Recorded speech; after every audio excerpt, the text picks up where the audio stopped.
মাননীয় প্রধানমন্ত্রীজি এবং আমাদের যশস্বী যিনি গৃহমন্ত্রীজি এবং আমাদের ত্রিপুরা সরকার এবং মিজোরাম সরকারের সাথে আমাদের একটা মৌ হয়, তাদেরকে পুনর্বাসনের ব্যবস্থা করা হয়েছে। মাত্র 500 কোটি টাকা প্রথমে কথা হয়েছিল, তাদেরকে প্যাকেজ দেওয়া হবে, তাদের জন্য ফিক্সড ডিপোজিট রাখা হবে, তাদের জন্য লেখাপড়া স্কুল ইত্যাদি ব্যবস্থা করা হবে, তাদের ভোটার আই কার্ড দেওয়া হবে, সেখানে তাদের বাড়ি বানিয়ে দেওয়া হবে। সব আমরা একমাত্র ভারতীয় জনতা পার্টির সরকার আসার পর সেটা সম্ভব হয়েছে। কিছুদিন আগে গৃহমন্ত্রীজি এখানে এসেছিলেন, আসার পরে উনি বললেন আমি একবার একটা জায়গা আমি দেখতে চাই, যাব আমি সেখানে ওনারা কিভাবে আছেন। আমরা তো রিপোর্ট পাঠিয়ে দেই। আমি যখন মুখ্যমন্ত্রী হই তাদের রিহ্যাবিলিটেশন নিয়ে অনেকটা দ্বিধাই ছিল, কোথায় যাবে, কোন জায়গায় যাবে। সেটাকে মাত্র 3 থেকে 4 মাস মধ্যে আমি সেটাকে ত্বরান্বিত করলাম এবং 12টা জায়গায় আমরা সেখানে আলাপ আলোচনার মাধ্যমে তাদেরকে সেখানে থাকার ব্যবস্থা করলাম। আর যে যে বিষয়গুলো বললাম সেই কাজগুলো আমরা করলাম। উনি গেলেন, দেখলেন, দেখার পর উনি যখন বললেন যে যারা ইউথ যারা আছে সেই ইউথদের খালি বাড়ি দিলাম, ঘর দিলাম, খাবার দিলাম, সবই দিলাম, কিন্তু তাদের সাস্টেনেবল যে জীবনযাপন তার জন্য কিছু করা প্রয়োজন নির্দেশ দিলেন। কোন কোন জায়গায় কিছু রেশন পানির বিষয় ছিল,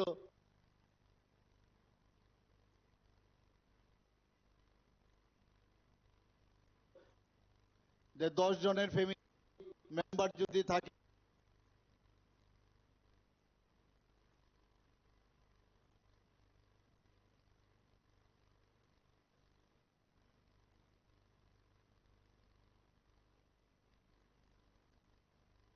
তারা যে ক্রাইটেরিয়া সেই ক্রাইটেরিয়া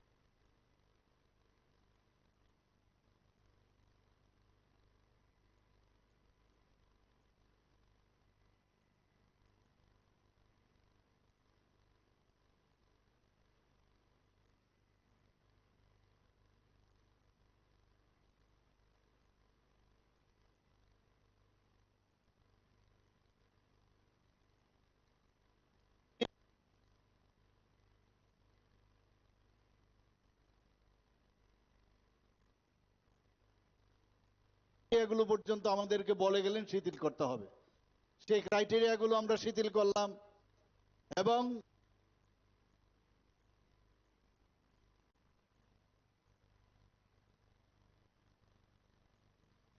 এই সব ছোট ছোট ছেলে মেয়েরা যারা আছেন ইউথ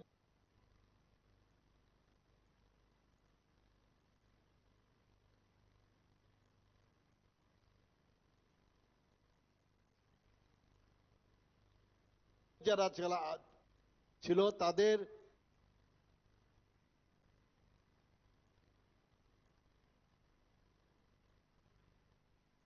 যাতে স্কিল ডেভেলপমেন্ট করা যায় তার ব্যবস্থা আমাদের উনি নির্দেশ দিয়ে গেলেন। যেমন কথা ঠিক সেইভাবে আমরা কিন্তু সেই তাদেরকে স্কিল ডেভেলপমেন্ট করলাম।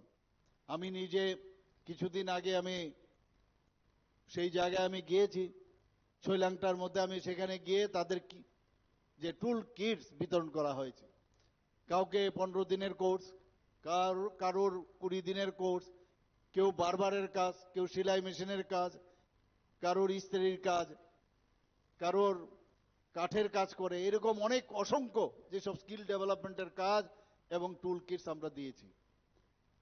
আগে তো কারো এই বিষয়ে কারোর এত বছর ধরে কমিউনিস্টরা এখানে ছিল, কোনোদিন এই বিষয়ে কিন্তু কর্ণপাতও করেনি আর তাদের অশ্রু আমরা দেখিনি। আমাদের সরকার আসার পর তাদেরকে রিহ্যাবিলিটেশন আমরা করেছি। সেটা একমাত্র সম্ভব হয়েছে ডাবল ইঞ্জিন সরকারের আমরা ত্রিপুরাতে চলছে সেই কারণে। আমি একটা উদাহরণ খালি দিলাম আপনাদের।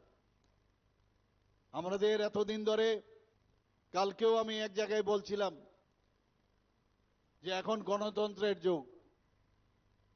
গণতন্ত্র মানে প্রজাতন্ত্র, প্রজারা ঠিক করবে কে রাজা হবে, এখন কিন্তু সেই রাজরাজা যারা যোগ এখন আর নেই। এখন গণতন্ত্র, মুখ্যমন্ত্রী কে হবেন, মন্ত্রিসভা কিভাবে হবে, ভোটের মাধ্যমে মানুষ ঠিক করবে। এখন আর সেই রাজতন্ত্র কিন্তু আর নেই। যে কারণে আমরা রিপাবলিক ডে, ৭৭তম রিপাবলিক ডে কালকে আমরা পালন করেছি।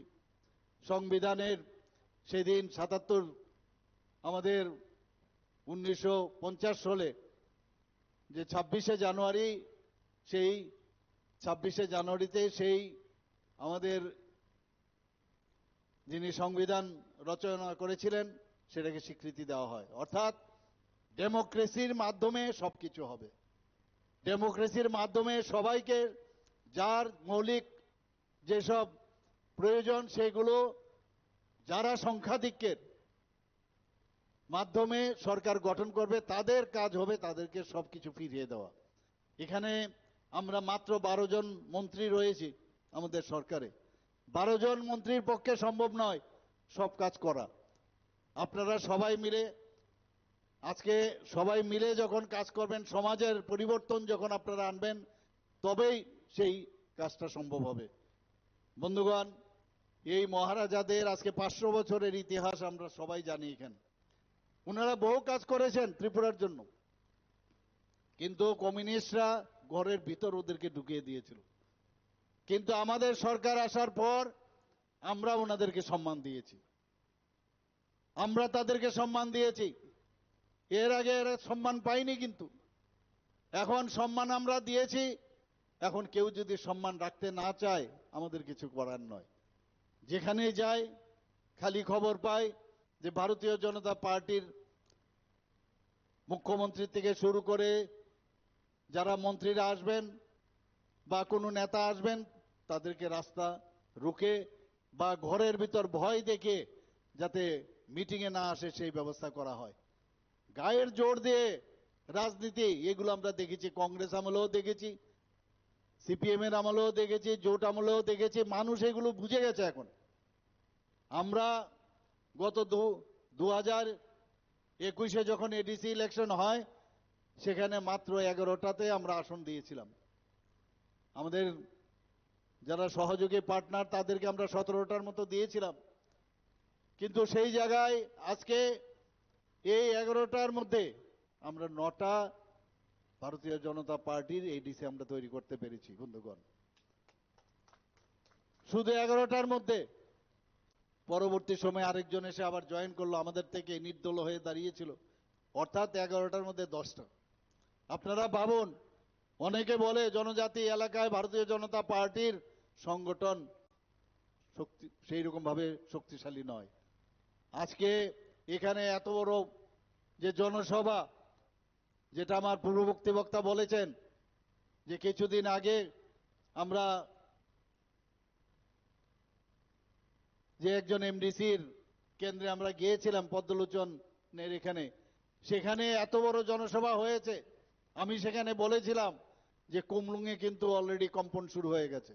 আজকেও আমি বলবো, আপনাদের এখানে একটা জায়গার থেকে খালি লোক সংখ্যা এখানে এসছে, আমাকে যেটা বলা হয়েছে, কম্পন কিন্তু অলরেডি শুরু হয়ে গেছে। এখানে 28টা আসন সংখ্যা।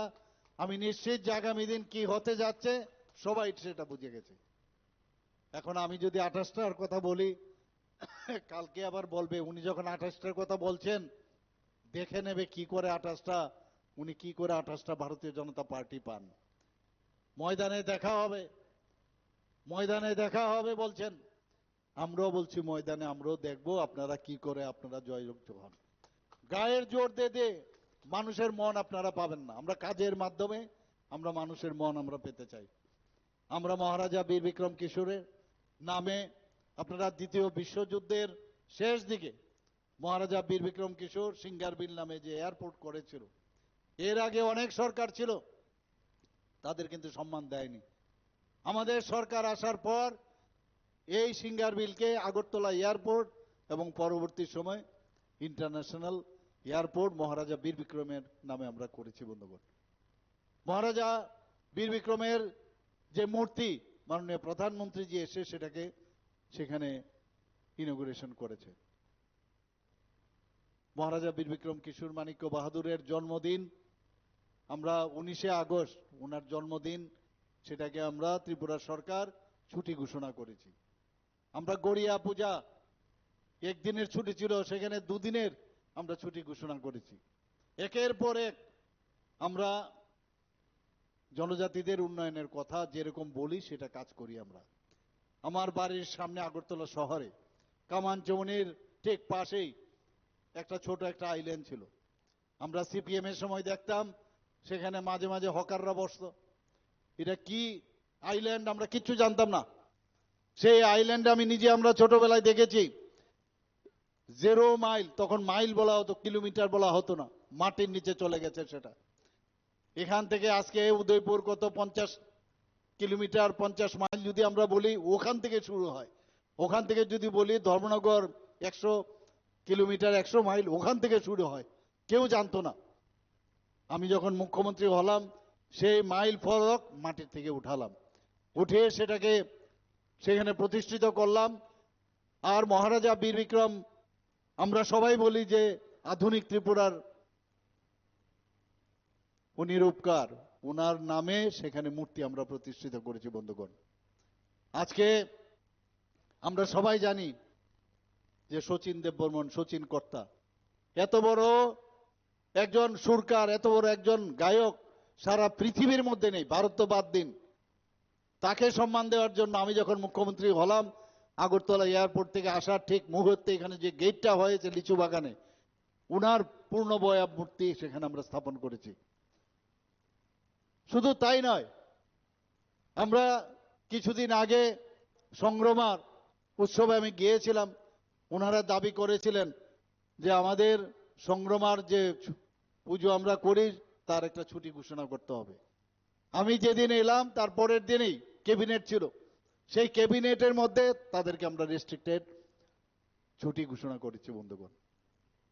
আমাদের সবাই জানেন আমাদের এই রাজ পরিবারের আরেকজন অত্যন্ত ভদ্র এবং অত্যন্ত আমাদের আদরণীয় ব্যক্তি শ্রী জিষ্ণু দেববর্মা ত্রিপুরার থেকে কোনোদিন গভর্নর হবে ভেবেছেন কখনো? আজকে তাও কি একটা ছোট রাজ্য না, তেলেঙ্গানার মতো একটা বড় রাজ্যের ওনাকে রাজ্যপাল বানিয়েছেন। সেটা একমাত্র সম্ভব হয়েছে মাননীয় প্রধানমন্ত্রীদের জন্য।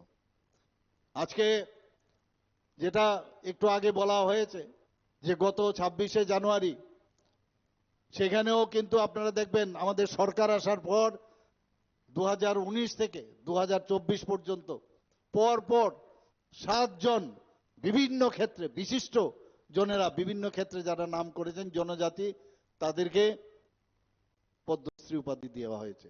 গত 26 তারিখ আরেকজন ওনার বিশিষ্টতার জন্য, বিশিষ্ট বিদ্বান ব্যক্তি, সাহিত্যের জন্য ওনার প্রচুর নাম করেছে, আমাদের সরকারি ডাবল ইঞ্জিনের সরকারের কারণে আজকে ওনাকে এই পদ্মশ্রী উপাধি দেওয়া হয়েছে। আমরা সবাই জানি সেটা। একের পর এক আমরা কাজ করে যাচ্ছি জনজাতিদের উন্নয়নের জন্য। এর আগে জনজাতির যে ডিপার্টমেন্ট ছিল কেন্দ্রে, সেটা অন্যান্য দপ্তরের সাথে ছোট একটা অ্যাটাচমেন্ট ছিল। কিন্তু আমাদের অটলজি যখন আসলেন, জনজাতিদের জন্য আলাদাভাবে একটা ডিপার্টমেন্ট আলাদাভাবে তৈরি করা হয়েছে, দপ্তর তৈরি করা হয়েছে। আর সেই জায়গার মধ্যে লুক ইস্ট পলিসি যখন উনি ডাক দিয়েছিলেন, যে নর্থ ইস্টার্ন জোনে আগে কিন্তু অবহেলা করা হয়েছে, আর আমাদের মাননীয় প্রধানমন্ত্রী জি এসে বললেন যে act east policy. North east যদি ডেভেলপমেন্ট না হয় তাহলে দেশ কোনদিন ডেভেলপ হবে না। সেটা বারবার মাননীয় প্রধানমন্ত্রী জি বলছেন। আমার এখনো মনে আছে কিছুদিন আগে আমাদের গৃহমন্ত্রী জি এখানে এসেছিলেন, বলেন এই যে অষ্টলক্ষ্মী মাননীয় প্রধানমন্ত্রী সিকিমকে নিয়ে দিয়েছেন, সেই 8টা রাজ্য যদি আমরা একসাথে করি তাহলে উত্তরপ্রদেশ থেকেও আমাদের আয়তন কিন্তু অনেক বড়। আমার নিজেরও জানা ছিল না। তো এত বড় আয়তন নিয়ে এবং তার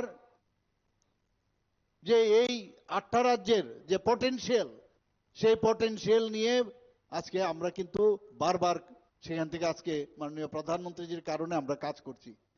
আজকে ত্রিপুরা ছোট একটা রাজ্য, পুরো নর্থ ইস্টার্ন রিজিয়নের মধ্যে আমরা এখন পার ক্যাপিটা ইনকাম আমরা সেকেন্ড বেস্ট আমরা পার ক্যাপিটা ইনকামে।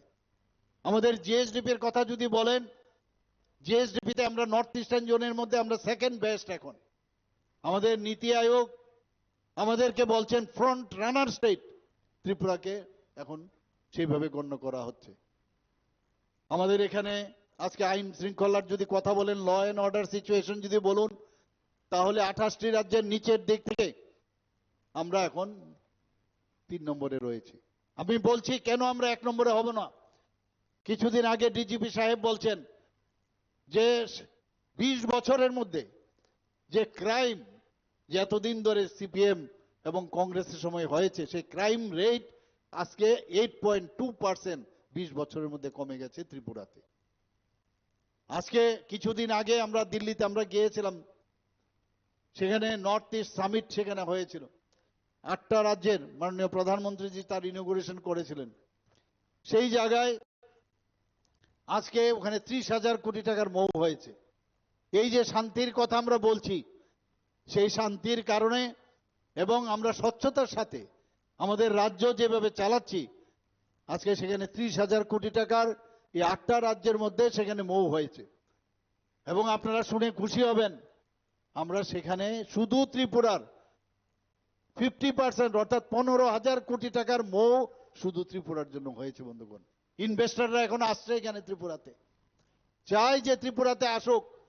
কারণ ইনভেস্টররা যখন পয়সা খরচ করবে, আপনি যদি ব্যবসা করেন, আপনি নিশ্চয়ই একবার ভাববেন যে আমার পয়সাটা যদি আমি খরচ করি তাহলে তার সেটা উঠে আসবে কিনা এবং তার থেকে আমি লাভ পাবো কিনা। এবং অন্যান্য, আমি নিজে যখন স্টেজ থেকে নামলাম, আমাকে বললেন যে আপনার স্টলটা দেখে আসুন। সেই স্টলে আমি ঢুকতেই পারছিলাম না, এত ভিড় ছিল আমাদের এখানে। একের পর এক এখন ত্রিপুরাতে ইনভেস্টর আসছে। এখানে হেলথ সেক্টরে আপনি যদি বলুন, এখানে ক্রীড়া ক্ষেত্রে বলুন, আমাদের যদি এগ্রিকালচারের হর্টিকালচারের কথা বলুন, বিভিন্ন ক্ষেত্রে আজকে ত্রিপুরাতে আসছে। ত্রিপুরাতে মাননীয় প্রধানমন্ত্রী যে 2018 আগে বারবার বলে গেছেন, একবার ভারতীয় জনতা পার্টিকে ক্ষমতায় আনুন, আমি আপনাদেরকে হীরা মডেল দেব। একটা ন্যাশনাল হাইওয়ে ছিল, আর আজকে সেখানে 6টা ন্যাশনাল হাইওয়ে হয়েছে।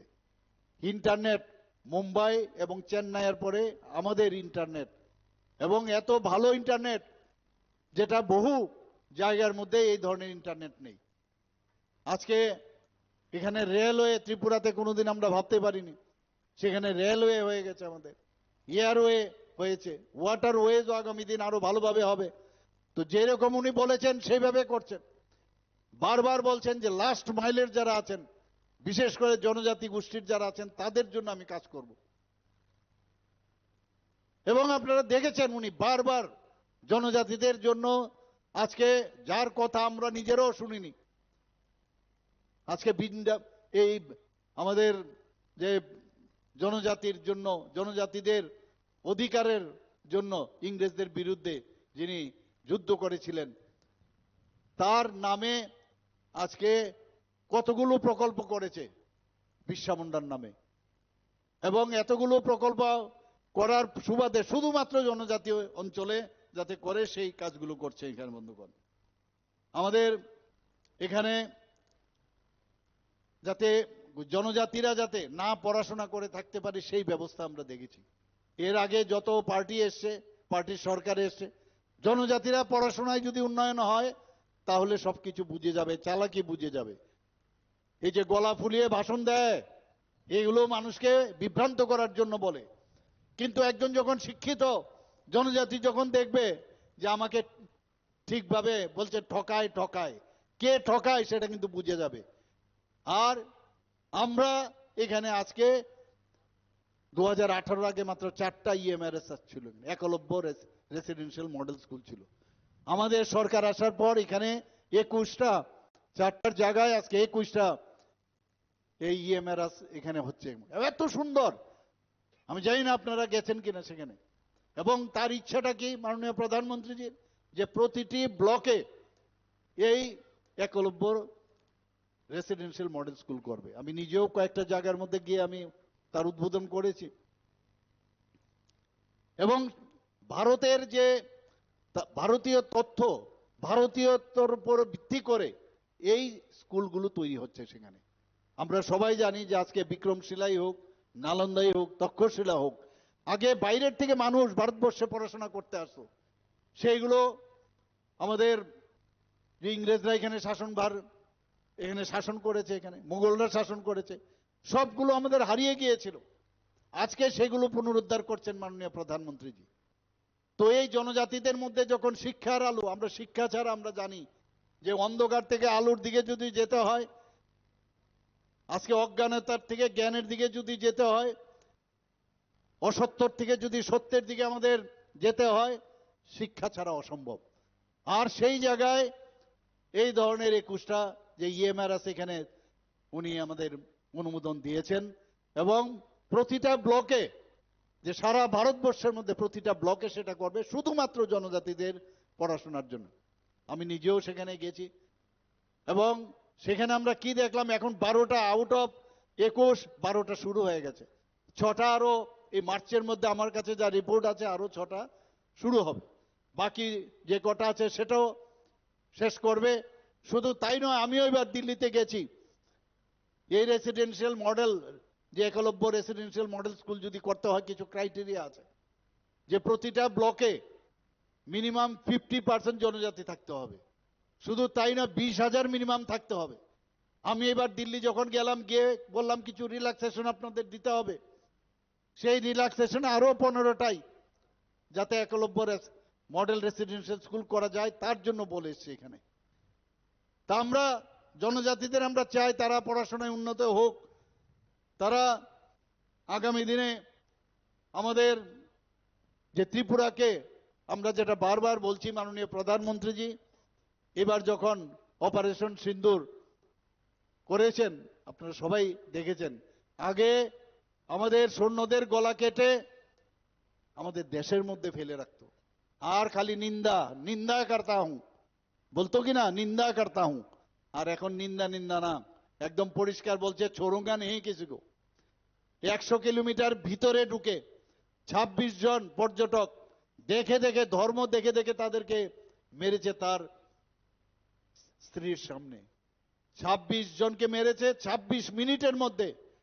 প্রায় প্রায় 9টার মতো যে ঘাঁটি এই পাকিস্তানের, সেই টেররিস্টদের ঘাঁটি ধ্বংস করেছে মাননীয় প্রধানমন্ত্রী। এর আগেও আমরা দেখেছি, যখন অপারেশন সিন্দুরের আগে এয়ার স্ট্রাইক, সার্জিক্যাল স্ট্রাইক, এরপর কিন্তু রা শব্দ নেই। এখন পাকিস্তান আর ভয় পায়, এখন পারমাণবিক বোমা দিয়ে অনেক সময় ব্ল্যাকমেল করতে। আমি এখানেও বলছি, আমাদের কি বলছে যে আমরা যদি একসাথে না থাকি সিপিএম ঢুকে যাবে। আমি বলছি যে পারমাণবিক বোমা দিয়ে তো এতদিন ধরে সে ভারতকে তো সেই ব্ল্যাকমেল হয়েছে, আর আমাদেরকে সিপিএম এর ভয় দেখিয়ে ব্ল্যাকমেল আমাদের করবেন না। এর আগে আমাদের, আপনারা কোথায় ছিলেন যখন 2018-তে আমরা যখন সরকার গঠন করলাম, সিপিএম কে হটিয়েই তো আমরা সরকার গঠন করলাম, তখন তো আপনাদের দেখা যাচ্ছিল না। কাজে আপনারা এইসব ভয় দেখে এই পারমাণবিকের যে এইসব ব্ল্যাকমেল আপনারা করেন যে সিপিএম চলে আসবে, আমরা জানি কাকে কিভাবে কি করতে হবে। এখন সিপিএম তো বসে আছে, জিতেন বাবু আমাদের মাননীয় এলওপি সাহেব, উনি প্রায়শ বলেন, কি বলেন, যে 28-এর আগে এই ভারতীয় জনতা পার্টি নিজেরা ঝগড়া করে নিজেরাই এই সরকার থেকে সরকারের পতন হবে। আমার দুঃখ হয় উনার কথা শুনে। বসে আছে কবে আমাদের মধ্যে ঝগড়া হবে। 1977, 78, 79-এর আমার ঘটনা মনে আছে, যে ল্যাটারাল এন্ট্রি নিয়ে কিভাবে সিপিএম শেষ পর্যন্ত কংগ্রেসের সাথে হাত মিলিয়ে সিএফডি, জনতা ইত্যাদি করেছে, কিন্তু শেষ পর্যন্ত ওনারা সরকারে বসে গেল এবং 35 বছর রাজত্ব করেছে। একবার প্রথমে 10 বছর, তারপরে আরো 20 বছর। এখন এই সুবিধা নেই। আগে শহর ভিত্তিক পার্টি ছিল কংগ্রেসের, আর আমাদের ভারতীয় জনতা পার্টির একদম কোনায় কোনায় আমাদের সরকার। ওরা বুঝতেই পারছিল না যে পৃষ্ঠা প্রমুখ কাকে বলে। আমি যখন পৃষ্ঠা প্রমুখের দায়িত্ব ছিলাম, ওনারা বুঝতেই পারছিল না যে পৃষ্ঠা প্রমুখ কি। 2018-তে আমাদের সরকার এখানে মাননীয় প্রধানমন্ত্রীজির কারণে এখানে আমরা গঠন করলাম। জিতেন বাবু কি বলছেন, বলছেন এত এই নেশা সামগ্রী ধরা পড়ছে, আমাদের সময় মাত্র 4-5টা নাকি ফেন্সিডিল ধরা পড়তো। আমি ওনাকে বলবো আপনারা পুরনো নিউজ পেপারগুলো একবার বের করবেন, দেখবেন 4-5টা নাকি ফেন্সিডিল ধরা পড়তো। আর আমাদের সময় আমরা জিরো টলারেন্স বলেছি, কাউকে ছাড় দেব না, ডেইলি ধরা পড়ছে, একদিনে শেষ হবে না। কিন্তু আপনাদেরও সেখানে কিন্তু তার জন্য এগিয়ে আসতে হবে। সবাই মিলে একটা আন্দোলন যদি করি, যারা এর সাথে যুক্ত, আপনাদের সময়ে চারিদিকে শুধু নেশার সাম্রাজ্য ছিল, এই নেশার সাম্রাজ্য এবং বুকের মধ্যে টাকা নিয়ে ফটো তুলে কিভাবে ভিডিও ভাইরাল করেছিল আমরা সবাই জানি। এই পরিবেশ থেকে বেরোতে অনেক সময় লাগবে, কারণ এটা একটা ইনফেকশাস ডিজিজ। সেই ইনফেকশাস ডিজিজ থেকে যদি আমাদের বাঁচতে হয়, আমাদের সবাই মিলে সে কাজটা করতে হবে। এডিসির কথা এখানে আমার পূর্ববর্তী বক্তা রেবতী বাবু থেকে শুরু করে আমাদের সবাই বলেছেন। এখানে আমরা কি দেখলাম আজকে এডিসির মধ্যে কি হচ্ছেটা কি? পেনশন দিচ্ছে না কেউ, পেনশন সরকারকে দিতে হবে। পেনশন আমরা কেন দেব? আমরা যা টাকা দেওয়ার আপনাকে দিয়েছি। আমাদেরকে দিল্লি থেকে কি আলাদা করে পেনশনের আমাদের টাকা দেয়? অর্থাৎ আপনাদের মধ্যে ফাইন্যান্স ম্যানেজমেন্ট কিভাবে করতে হয় that you don't know. Finance manage করতে হয় একটা ডিসিপ্লিন ভাবে। ফিনান্স একটা ম্যানেজমেন্টের বিষয় আছে, আপনারা কিছুই জানেন না। ফিনান্সের কনকারেন্সও নেন না আপনারা। আজকে বলছেন যে না আমরা দিতে পারবো না, অথচ টাকা বিভিন্ন জায়গায়, আমি এর আগেও আমাদের সরকার আসার পর 30 কোটি টাকা আমরা সেখানে কুমলুঙে হসপিটাল করার জন্য 30 করোড় আমরা আলাদাভাবে দিয়েছি। আমি কিছুদিন আগে বিভিন্ন আউট অফ বাজেটও আমি 30 কোটি টাকা দিয়েছি শুধু সেখানকে ডেভেলপমেন্টের জন্য। যদি ইউসির কথা বলি, রা শব্দ নেই, নানাভাবে আস্ফালন, কোনো হিসাব নেই, খালি দেয় না দেয় না দেয় না ইত্যাদি খালি বলতে থাকে।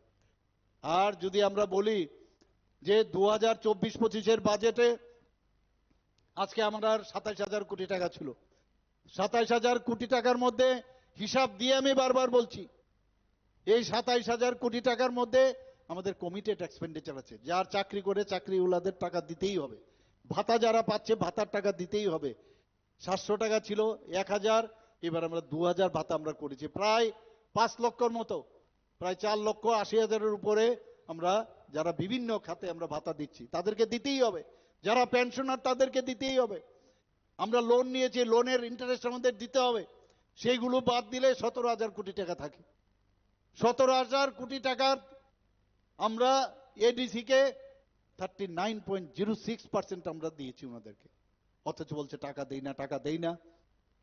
এবারে যে 25-26 অর্থ বছরে আমরা 32,000 কোটি টাকা আমরা বাজেটে আমরা রেখেছি, আর এতে হয়তো আরো বাড়বে। সেই জায়গার মধ্যে প্রায় 40%-এর উপরে এডিসির জন্য আমরা দিচ্ছি। তাছাড়াও যে বিভিন্ন যেসব আপনার ট্রেসপের মাধ্যমে আমরা ওয়ার্ল্ড ব্যাংক থেকে যে টাকা নিয়েছি প্রায় 1400 কোটি টাকা, সবকটা 1400 কোটি টাকা শুধু এডিসির উন্নয়নের জন্য আমরা নিয়েছি। রাস্তাঘাট, ইলেকট্রিসিটি, বিভিন্ন খাতে। সেখানেও আমরা আজকে এলিমেন্ট প্রজেক্ট 1700 কোটি টাকা নিয়েছি শুধু ফরেস্ট এলাকায়, শুধু জনজাতিদের উন্নয়নের জন্য। আমরা স্কুলে যারা ছেলে মেয়েরা পড়ছেন তাদেরকে pre metric scholarship, post metric scholarship এবং সব জায়গার মধ্যে কিন্তু আমরা বাড়িয়েছি। তাদের স্মার্ট ক্লাস যাতে হয়, স্মার্ট হোস্টেল যাতে হয়, তাদের বিনা পয়সায় যাতে বই দেওয়া যায়, খাতা দেওয়া যায়, সবকিছু আমরা কিন্তু করছি। ড্রেস থেকে আরম্ভ করে সবকিছু আমরা করছি। কিন্তু আগে তো আমরা এই জিনিসগুলো আমরা দেখিনি। আজকে আমার অত্যন্ত খুশি হচ্ছে যে নরেশবাবুকে, নরেশ দেববর্মাকে আবার 7 জন আমরা দিয়েছি। 7 জনকে এর আগে মাননীয় প্রধানমন্ত্রীজি দিয়েছেন পদ্মশ্রী, এবার ওনাকে দেওয়া হয়েছে। আজকে এনএলএফটি, এটিটিএফ আপনারা সবাই জানেন উনাদের সৃষ্টি, কমিউনিস্টদের দ্বারা তৈরি, উনাদের দ্বারাই উনাদের এই মন্ত্রিসভার একজন সদস্য বিমল সিনহা খুন হয়েছে। এখন বলবে যে এগুলো আমরা করিনি, আপনাদের দ্বারাই তৈরি। আর এই এনএলএফটি, এটিটিএফ আপনাদের কারণে তারা বিভ্রান্ত হয়ে তারা অন্যদিকে চলেছে। আজকে আমরা আপনারা যেসব কাজগুলো করেছেন তাদেরকে আমরা নর্মাল যাতে মেইন ট্র্যাকে আসে তার জন্য আমরা তাদেরকে নিয়ে এসেছি এখানে। আজকে জনজাতিদের যে উন্নয়ন যাতে প্রপার হয়, বিভিন্ন স্কিম আমাদের আছে, সেন্ট্রাল স্কিম আছে, আমাদের স্টেটের স্কিম আছে, যাতে সাব ডিভিশনাল লেভেল, ডিস্ট্রিক্ট লেভেলে শুধু টিসিএস সম একজন অফিসার আমরা সেখানে প্রতিটা ডিস্ট্রিক্টে দিয়েছি, 8টা ডিস্ট্রিক্টে আমরা 23টা সাব ডিভিশন লেভেলে দিয়েছি। শুধু তাদের কাজই হবে, কারণ আমি জানি জনজাতিরা অত্যন্ত কোমলমতি, তারা অনেক সময় বুঝতে চায় না, বুঝতে পারেও না, কারণ যেভাবে ওনাদেরকে অশিক্ষিত করে রেখেছে এতদিন ধরে, এখন আবার ড্রাগসের মধ্যে ঢুকিয়ে দিয়েছে। আমরা বারবার তাদেরকে সুস্থ ভাবে বাঁচার জন্য আমাদের সরকার জিরো টলারেন্স আমরা নিয়েছি। আমরা এখানে যারা হোস্টেলগুলো আছে সেখানে ছেলে মেয়েদের আমরা স্লোগান দিয়েছি কি, ফুটবল গ্রাউন্ড আমরা করেছি প্রায় 4-5টা অলরেডি, 3টে অলরেডি শুরু হয়ে গেছে, আরো 4-5টা হচ্ছে। সেই ফুটবল গ্রাউন্ডে যে সিনথেটিক টার্ফ ফুটবল গ্রাউন্ড করেছি, আমরা নাম কি দিয়েছি যে football is the game and drug is the shame. সেইভাবে আমরা কাজ করছি, ছেলে মেয়েরা যাতে ঠিক ঠিক সেইভাবেই আজকে এটিটিএফ এনএলএফটিকে আমরা মূল স্রোতে আমরা ফেরত নিয়েছি। বহু কেস ওনাদের সময়ে, এত সব কেস ওনারা জমিয়েছেন, উল্টা সিধা উল্টা পাল্টা, 10,323 হোক, ডেইলি আমি বিভ্রান্ত আমাদের সরকার ওনাদের কারণে। সব কটা বলবে যে এই সরকারের আমলে আমরা কেস আসছি, সেটা টিআরটিসি হোক, ঝুট মিলিয়ে হোক, সমস্ত জায়গায় এমন সব কাজ করেছে, সব জায়গার মধ্যে আমাদের সমস্যা হচ্ছে। বিরাট একটা মানে টাকার একটা বোঝা আমাদের ওনাদের কারণে আমাদের সইতে হয়েছে। কিভাবে সরকার চালাতে হবে এমনিতে তো দেখলে মনে হয় না জানি কত তাত্ত্বিক কথাবার্তা বলেন, কিছুই জানেন না। সরকার কিভাবে চালাতে হয় কিছুই বুঝেন না, খালি লুটটা ভালো করে বুঝেন তার জন্য, এবং মিথ্যা কিভাবে বলতে হয় তার ইনস্টিটিউশনের, গোয়েবলস সাহেবের ইনস্টিটিউশন আছে। আমি তো এক জায়গায় একবার বলছিলাম যে মিথ্যা কথা বলার জন্য একটা ইনস্টিটিউশন আমি করব, তো ঠিক করেছি, এবং উনাদেরকে প্রিন্সিপাল আমি বানাবো যে কিভাবে মিথ্যা কথা বলতে হয় এবং কিভাবে মানুষকে বিভ্রান্ত করা যায়, ভুল পথে পরিচালিত করা হয়। একটা মিথ্যাবাদীর একটা ইনস্টিটিউশন আমি ভাবছি তৈরি করব, এবং কিভাবে মানুষকে অমানুষ করা যায় ওই রকম আরেকটা ইনস্টিটিউশন করব। এই দুই কংগ্রেস সিপিএম হাত মিলিয়ে ওনারা যেন সেই কলেজের কেউ প্রফেসর, প্রিন্সিপাল যাই থাকুক, অ্যাসিস্ট্যান্ট প্রফেসর, অ্যাসোসিয়েট প্রফেসর সবাইকে বানিয়ে দেব। অদ্ভুত, এই রাজ্যকে এইভাবে আপনারা চালিয়েছেন। আমার মনে আছে আমার সময়েও উনি ছিলেন, যখন জিষ্ণু দেববর্মা মহোদয় উনি অর্থমন্ত্রী ছিলেন, উনি আমাকে বলছিলেন যে খালি টুপি পরাতো সবাইকে, কি বলতেন যে স্বর্ণযুগ স্বর্ণযুগ স্বর্ণযুগ বললে, আমি তো আমি যখন প্রথমে অফিসে ঢুকলাম, গিয়ে অফিসারদের বললাম ফাইলটা নিয়ে আসুন, তো ট্রাঙ্ক নিয়ে আসুন, কোথায় স্বর্ণ আমি দেখতাম একটু। তো উনি বললেন যে আমি তো আর স্বর্ণ খুঁজে পাই না, কিন্তু 13,000 কোটি টাকার যে ঋণ রেখে গেছে সেটা আমরা পেয়েছি। এই হচ্ছে স্বর্ণযুগের অবস্থান। কোন মুখ্যমন্ত্রী আপনারা দেখেছেন যেভাবে পরিশ্রম করে ওনাদের সময় আয়েশ করে ওরা জীবন ওরা বিতিয়েছে। আমাদের সমস্যা হবে না আমাদের এইভাবে, আমাদের কারণ আমাদের যে রেলের যে ইঞ্জিন, সেই রেল ইঞ্জিনের যিনি চালাচ্ছেন তার নাম হচ্ছে নরেন্দ্র মোদীজি। যেভাবে উনি চালাবেন, আমাদের যে সেকেন্ড ইঞ্জিন, ডাবল ইঞ্জিনের সরকার, সেইভাবেই যেতে হবে। আমরা এদিক সেদিক করার উপায় নেই। আমার সেদিন একটা খুব সুন্দর কথা মনে হচ্ছে, সেদিন কি বললেন আমাদের গৃহমন্ত্রীজি, বলছেন বিরোধীদের উদ্দেশ্যে যে मैं आप लोगों को एक बहुत सिंपल एक एडवाइस देना चाहता हूं, कैसे जीतना चाहिए। তো আমিও ভাবলাম কি জানি কিভাবে এইভাবে বিনা পয়সায় উনি অ্যাডভাইস দিয়ে দিচ্ছেন। কি কথাটা বললেন, बोले ईवीएम ठीक नहीं है, ईवीएम ठीक नहीं है, आप बोलते रहते हो ना, तो मैं एक फॉर्मूला बताता हूं।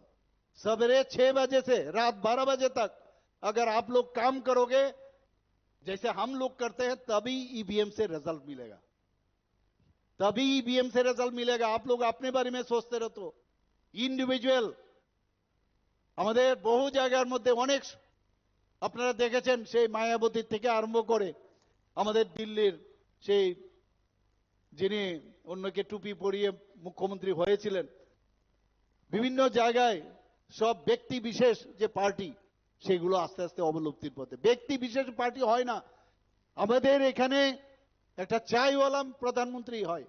আপনারা একবার ভাবুন, কাজের মাধ্যমে আমাদের কার্যকর্তা আজকে যারা এখানে যোগদান করবেন, আমি সবাইকে আমি স্বাগত জানাবো যে সঠিক সময়ে আপনারা সঠিক সিদ্ধান্ত নিয়েছেন। আজকে 2047-এ আমাদের বিকশিত ভারত যে 30+ ট্রিলিয়নের যে স্বপ্ন মাননীয় প্রধানমন্ত্রীজি দেখিয়েছেন, সেটা কিন্তু আক্ষরিক অর্থেই সেটা হবে। আমরা ডেভেলপিং কান্ট্রি এইভাবে বলছিলাম, কবে ডেভেলপ হবে, সমৃদ্ধশালী ভারত হবে, কেউ বলতে পারতো না। এখন টাইমলাইন দিয়েছে, কোথায় 11তম আমাদের আর্থিকভাবে আমাদের সারা পৃথিবীর মধ্যে ছিল, আজকে আমরা এই 11তম পজিশন থেকে আজকে 5ম স্থানে চলে এসেছি, এখন সেটা 4th পজিশনে চলে এসেছি। 2030-এর মধ্যে আমরা 3rd পজিশনে চলে আসছি। আমি একটা বই পড়ছিলাম, সেই বইয়ে আমি জানি না ভারতবর্ষ আগের দিনে আগামীতে কোথায় চলে যাবে। ভাবতে আপনারা যদি দেখেন, ক্যালকুলেশন আছে, আজকে সব জায়গার জিডিপি সমস্ত দেশের আমেরিকার মতো জায়গায়, সেই জায়গার মধ্যে 2-এর নিচে চলে এসেছে। আর আমাদের এখানে আজকে 8.5 8.3-র উপরে চলে যাচ্ছে এখানে এমন অবস্থার মধ্যে এত বৃদ্ধি হচ্ছে আমাদের জিডিপি। আমাদের স্টেটের মধ্যে আমি যেটা বললাম, আমরা সমস্ত স্টেটগুলো যদি উন্নয়ন হয় তবেই তো ভারত হবে। আমরা সেই সমস্ত স্টেটগুলো সেইভাবে কাজ করছি।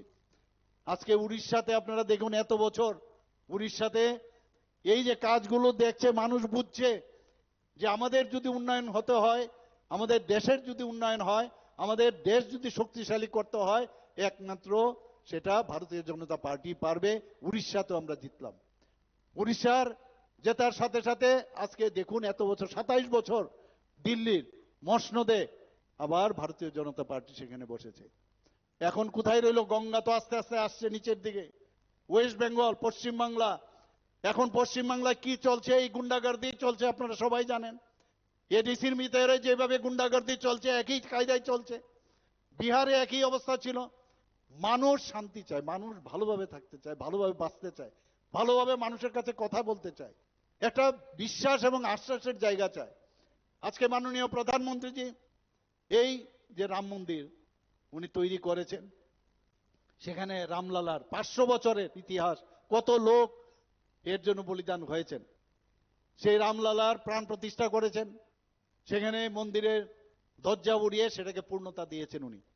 অর্থাৎ আমরা আগে প্রায়ই আমরা বলতাম যে আরে এটা রাম রাজত্ব না, বলতাম কিনা আমরা, এটা রাম রাজত্ব না। অর্থাৎ রামের সময়ে এই ভারতবর্ষে আইন ছিল, আইনের শাসন ছিল, মানুষের মৌলিক সুবিধাগুলো দেওয়া হতো। অর্থাৎ এই রামকে আমাদের একটা আস্থার বিষয়, সেটাকে সামনে রেখে মাননীয় প্রধানমন্ত্রীজি এই দেশকে চালাতে চায়। আমরাও চাই এই রাজ্যকে সেভাবে চালাতে। আমি বলছি না যে সবাই সবকিছু পাবে, কিন্তু যারা সাধারণ মানুষ, যাদেরকে কেউ কোনোদিন ভাবেনি, আপনারা একবার ভাবুন যে 13,000 কোটি টাকা 18টা সম্প্রদায়ের, যাদের কথা কেউ, বিশ্বকর্মা যোজনা উনি মাননীয় প্রধানমন্ত্রীজি বিশ্বকর্মা পূজার দিন শুরু করেছিলেন। আজকে কেউ কামার, কেউ চুল কাটে বারবার, এই ধরনের ব্যক্তিদের, তাদের জন্য মাননীয় প্রধানমন্ত্রীজি চিন্তা করেছেন, একের পর এক চিন্তা করেছেন এবং সেইভাবে কিন্তু কাজ করছে। আজকে আমাদের যে জনজাতি অঞ্চল, সেখানে আমরা জানি অনেক জায়গার মধ্যে আমাদের নিজেদের ওয়ান প্রোডাক্ট ওয়ান ডিস্ট্রিক্ট, এটা কেউ এই স্লোগানটা দিয়েছেন মাননীয় প্রধানমন্ত্রী। এবং বিভিন্ন জায়গায় এই যে বনধন বিকাশ কেন্দ্র, সেটা স্থাপনের জন্য আমরা প্রায় 84টার মতো বনধন যোজনার মাধ্যমে আমরা সেই কেন্দ্রগুলো স্থাপন করছি। আমরা বলছি যাতে আরো বেশি করে তাদের স্কিল ডেভেলপমেন্ট করা যায়, যেগুলো বানাচ্ছে সেগুলো আরো একটু, কিচ্ছু না, একটু যদি স্কিল ডেভেলপমেন্টের মাধ্যমে, আমি ডিপার্টমেন্টকেও বলেছি যাতে তারা সেই কাজটা করে। আজকে এখানে এর আগে আমি জানি না, আপনারা এখানে অনেক পুরনো যারা রাজনীতি করেছেন, এই রিসা দিয়ে গলার মধ্যে তাদেরকে সম্বর্ধনা দেওয়ান আমি দেখিনি। ভারতীয় জনতা পার্টি আসার পর আজকে রিসা লাগানো হচ্ছে। রিসাকে, পাঁচড়াকে, আমাদের যে মাতাবাড়ির যে প্রসাদ আনারস, জিআই ট্যাগ পেয়েছে। এটা একমাত্র আমাদের সরকার আসার পর এই জিআই ট্যাগ পেয়েছে। বন্ধুগণ, আজকে এখানে অনেকে বলে কক বরক, আরে আমরা তো ককবরকের জন্য আমরাই বলছি, ককবরককে তো আমরা তার মূল্যায়ন আমরা করছি, তোমাদের সময় তো খবরই নেই, তোমাদের তো দেখাই পাইনি আমরা, তোমরা তো সরকারে ছিলে, ককবরকের উন্নয়নের জন্য আমরা করছি। ককবরক তার ভাষা সেটাকে কনফিউজ করার চেষ্টা করছে। আমাদের নিজেদের স্ক্রিপ্ট থাকবে, বাংলা আমার দরকার নেই, forget about Bangla, forget about Devanagari, যদি দেবনাগরী না হয়, আমার নিজের ভাষা, আমার নিজের স্ক্রিপ্ট থাকতে হবে। সেই স্ক্রিপ্টের জন্য আমি বারবার বলছি নিজেরা তৈরি করুন স্ক্রিপ্ট। এত বিদ্বান ব্যক্তি, এই যে এত বিদ্বান ব্যক্তি